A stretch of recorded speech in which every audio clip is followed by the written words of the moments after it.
Man of the match దాని గురించి ఎక్కువ మాట్లాడలేదు సార్. దాని గురించి ఎక్కువ మాట్లాడలేదు. అది డిసప్పాయింట్ చేసింది. అంటే అది అలా మీ సీరియల్ టైంలో స్టార్ట్ అయ్యి సీరియల్ అయిపోయి ఆగిపోయి మొత్తం ఫినిష్ అయిన తర్వాత సినిమా వచ్చింది, అది డిసప్పాయింట్ చేసింది. ఇక్కడ సూపర్ స్టార్ అంటే ఒక మెగాస్టార్ ఇమేజ్ని మీరు చూసి ఇక్కడ ఇండస్ట్రీకి వచ్చిన తర్వాత ఆ రేంజ్లో అసలు మీకు అంటే ఇప్పుడు ప్రొడ్యూసర్లో కానీ వీళ్ళలో కానీ ఆ రేంజ్లో ఆదరణ అనేది దొరకలేదు కదా. Different sir. నాకు షాదీ ముబారక్ టైంలో వస్తుంది అనుకున్నాను. ఒక అంటే వస్తుంది మీన్స్ ఒక మంచి సినిమా చేసాము, జనాల్లో ఒక మంచి సినిమా చేశారనే.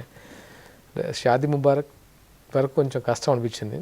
షాదీ ముబారక్ తర్వాత బాగుంది. ఇక్కడ వేరు సార్. ఇక్కడ సినిమా ఇండస్ట్రీకి సీరియల్ నుంచి సినిమా ఇండస్ట్రీకి రావడం అనేది ఒక్కొక్కసారి సీరియల్లో అంత పెద్ద క్యారెక్టర్ చేసి ఒక బాగా అంటే ఎలా ఉంటుందంటే, ఎవరు చెప్పారు నాకు, ఈ కేజీఎఫ్ని అంతా అప్పుడు సీరియల్లో చూపించారు ఆ ఎలివేషన్స్ అన్నీ. మీరు సినిమాలో చేయాలంటే ఈ రేంజ్ క్యారెక్టర్స్ చేయాలంటే అది నమ్మాలి. ఎవరు నమ్మాలి? సో కాల్డ్ ప్రొడ్యూసర్స్ కానీ డైరెక్టర్స్ కానీ నమ్మాలి. అంటే సీరియల్లో ఎలాంటి పవర్ఫుల్ క్యారెక్టర్స్ చేసిన తర్వాత ఆడియన్స్కి ఆనవు, మనని ఒక యాంగిల్లో చూస్తుంటారు. సో ఆ క్యారెక్టర్ వచ్చేంత వరకు మనం ఆగాల్సిందే, వెయిట్ చేయాల్సిందే. అది ఈ 100తో ఫుల్ఫిల్ అవుద్దా? డెఫినెట్గా. ఎందుకంటే 100 అనేది not a fictional character, it's a realistic character, too commercial and same ఇల్లాజికల్గా ఉండదు, లాజికల్గా చాలా బాగుంటుంది. డెఫినెట్గా మళ్ళీ నాకు ఆ బ్రేక్ అంటే ఇది కదా సాగర్ చేయాలి అనేది మాత్రం.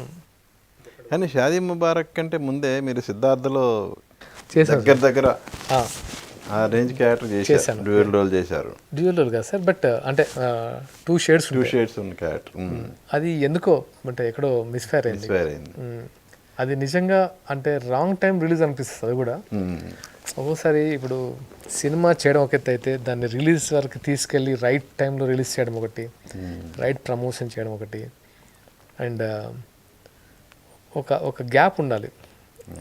దాన్ని సిద్ధార్థ నాకు అంటే చెప్తాను కదా సార్, మంచి టీం, ఎస్ గోపాలరెడ్డి గారు, పరశుర్ బ్రదర్స్ గారు, మణిశర్మ గారు, ఈవెన్ దయానంద్ రెడ్డి ఆల్సో కళ్యాణ్ గారి కో డైరెక్టర్ పవన్ కళ్యాణ్ గారికి, అండ్ మోర్ ఓవర్ బుచ్చిరెడ్డి అని దాసరి కిరణ్ గారు అని ఇద్దరు.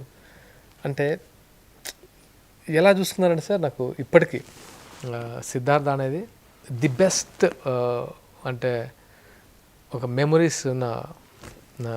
అవును, ఆ సినిమా ప్రొడ్యూసర్ దాసరి కిరణ్.